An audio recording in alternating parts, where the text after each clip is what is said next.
What is up YouTube, and today we have a preview for the new Moonlight 5-star hero, ML Ludwig. As you guys probably already know, looks pretty cool. Honestly, his design kind of looks like it was kind of stolen from Silver Wolf from Honkai Star Rail, kind of the male version of that unit, to be honest. But nonetheless, I'm pretty excited for his design. He looks pretty sick and his animations look amazing. I'm going to skip over this story and lore. If you guys are interested in it, you guys can check it out on the main YouTube channel for Epic 7. But let's actually look at his stats really quick. So he's a Dark Mage of the Leo Zodiac. So if you guys want to start farming his catalysts, you can. You're going to see that he's decently fast. His attack is very high, which is normal for mages. Defense is okay, and his HP is pretty low. You're also going to see for his imprints, he has effectiveness to his team. Not really the biggest thing, but the biggest thing is going to be his imprint concentration. So he has a critical hit chance, imprint concentration, meaning he'll probably be a DPS unit. And this is one of the best imprint concentrations in the game, with like tied to speed, I believe, because it just gives you the most stat benefit. So if you do have extra copies of Ludwig, hopefully you didn't use them on your green Ludwig, because if you do get ML Ludwig or Eternal Wanderer Ludwig, you definitely want to use it on this bad boy. Now it's kind of funny actually, I noticed that his name is Eternal Wanderer Ludwig, and Wanderer I believe is the main character from Genshin Impact, which is from miHoYo, who also made Honkai Star Rail, who made Silver Wolf, and Silver Wolf looks very much like Moonlight Ludwig, so maybe there's some references to that. Don't really think so, but come on, you guys can't say that his artwork doesn't kind of remind you of Silver Wolf, especially his like animations, right? Okay, so now we have his skill 3. Can you handle this? Basically, it's an AoE attack, and whenever someone uses a Soulburn, I believe this is his passive, it's going to increase CR of himself by 20% and penetration rate of the skill by 30%. And this penetration rate will stack up to 2 times. So when an enemy uses a Soulburn, or when even you use a Soulburn, you'll get CR and penetration on your S3. And the animation, like we saw earlier, is pretty sick. You can see that the damage on this is pretty high as well. And you'll see he's playing a game, very much like Silver Wolf in a way. It looks like a Pac-Man ghost. And yeah, bam, AoE penetration. You can see the damage is crazy. Not sure how many stacks this is at, but we can assume that it's probably at 1 or 2 stacks, right? So yeah, crazy damage on that. Just does a ton. Looks pretty broken if you can get that off. Next we have his S2. It is going to be Let's Have Some Fun. So it's a single target attack that will actually give him increased hit chance and skill nully. And if you Soulburn this, you'll extend the buffs granted by the skill for 1 turn and also get an extra turn. So this skill has a 4-turn cooldown, so it's pretty long, but if you use the Soulburn, you can actually reduce the cooldown because you get an extra turn. You'll see the damage here. With attack buff, it does about like 11k, which is pretty nice to be honest, especially because yeah, it's an S2 skill, not an S3. Next we have his S1.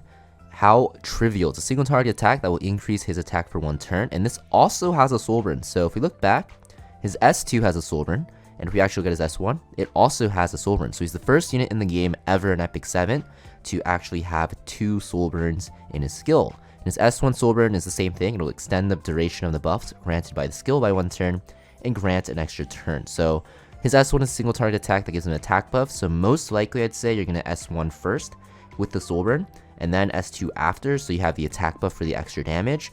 And do something like that, or even maybe S3 if you want, right? Because S3 doesn't have like Fighting Spirit, you can use this right away. Really up to you. He's very flexible. If you actually want to hit evasion units, you can S2 and Soulburn it first, and then use your S3 or your S1. It's really up to you, right? But he's very flexible, which is why I really like this kit. You can chain his skills in a number of ways, and because he is a mage, he actually can hold Toggle as Ancient Book, right? Because he's a mage, so you can actually guarantee that you can Soulburn for yourself as long as you're not against like a Bellion. So pretty cool that he can actually Soulburn and chain S1 into S3 or S2 into S3, or you know, S1 into S2 or S2 into S1. So pretty cool unit because kind of the first of his kind. And yes, his animations look amazing. I'm definitely going to pull for him because he looks very fun, and I'm pretty sure he'll be pretty decent as well. And he'll be starting in the Mystic Summon starting on December 7th, I believe, with Fighter Maya, which is not really a great 4-star ML unit. So you're mostly going to be looking for him because he looks pretty cool, and like I said, his kit looks pretty satisfying as well. Now the only thing is though, I'm not too sure if he's worth going for because his damage actually looks pretty low here. So I'm just going to assume this is at 2 stacks of the penetration because Smilegate likes to sell their units, so they're going to try to make them do as much damage as possible. And yeah, this does a pretty decent amount of damage, but keep in mind there's no Aureus, there's no adamant shield, there's no escort. So if you have like an SC airwell on the enemy side, they actually don't even die to this. So I don't even know if it's really worth it. Also, his health is so low. Like if you look at the bottom here, he's at 8.1k, and sure he has a skill nully, but it's not gonna really help him out too much. He doesn't have like built-in damage reduction like Sylvan Sage Vivian or even like Roy Mustang, so he's very squishy. And skill nully is not that great in the current meta, especially if it's only to yourself, because there's so many extra attackers. So I think he's really gonna struggle with surviving. Probably only going to be used in like offense teams for Guild Wars and Arena, because in RTA I feel like he's just gonna die, right? And if he was like a ranger, maybe he could be good because, yeah, he could hold Guiding Light.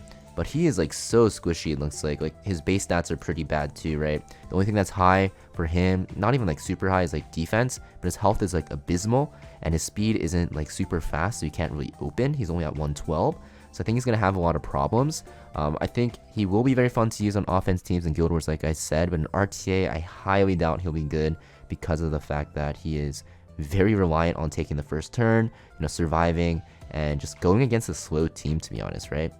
It is cool that you can actually choose between your S2 and your S1 Soulburn, but even like the damage on your S1, if you choose the Soulburn your S1, you're actually going to see like the damage isn't that great, right? So if you look again, he's S1ing onto the ML Landy. Of course, she's sealed, so she can't resist the crits. It only does 5.8k. I guess that's okay, but if we look at his S2 damage as well, it's not that high. So if I look back here, I believe, actually 11k is not that bad. So maybe his damage is okay if he takes the first turn. Maybe he can one-shot something. But yeah, there's no mitigation on the enemy side in this preview, which is what Smilegate does a lot to actually make it seem like units do more damage than they actually really do, to try to make people summon for that unit and sell that unit. So not really too sure what to think about ML Ludwig looking at it. But definitely doesn't seem as OP as a unit like Conquer Lilius, who released in the past. Obviously, the most recent ML5 star Abyssal Euphine looks a lot better than Ludwig here. Even a unit such as like Navy Captain Landy looks pretty, strong compared to him as well. And of course, yeah, Navy Captain Landy and Abyssal Euphine, they're kind of, one of a kind, just demons out of control. But even in the preview here, you're going to see that he looks like he does require a lot of setup, because if you do build him super fast, he's not going to do damage if you think about it, because of the fact that he doesn't have speed scaling in his damage abilities. So if you look in this like preview video, he has like an opening unit like Noggle, and then he also has like Summertime Assyria to push him up, right? There's just a lot of setup that you need for this unit, so it really doesn't feel like he's super good. But you're going to see, yeah, with units that can Soulburn for free, he's very strong. And yeah, it does look like actually his S3 is the 2 stacks. So you need 2 stacks to actually do that much damage you saw from his S3. And yeah, like I said, there's no mitigation on the other side, so it's pretty hard to replicate that, I'd say. And it doesn't really seem like he'd be super strong, but it looks like he's pretty fun and will be good for certain cleave setups, I'd say, in Arena offense and Guild Wars offense. But overall in RTA, I don't think he'll be that much of a powerhouse. So yeah, let me know in the comments down below what you guys actually think about this unit. I think he's pretty cool, but not that great. I think, in certain cleave setups, he'd be very powerful. Like if you see here, he has a very good cleave setup here. And let's see how much this actually does. The S2 into S1 Soulburn. Nice. He can Soulburn twice, and then he's going to S3 right after, right? I actually want to see how much this does. And wow, he's just chaining souls. Yeah, no one will let you ever do this in RTA. Definitely like Arena offense, Guild Wars. But yeah, let's see how much this does. It should probably one-shot, right? Because he has hit chance.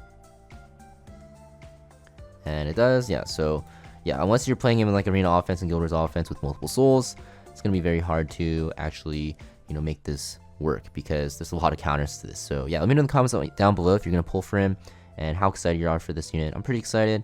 Probably will pull for him just based off his animations, but I don't think he'll be like super good in like RTA or anything like that.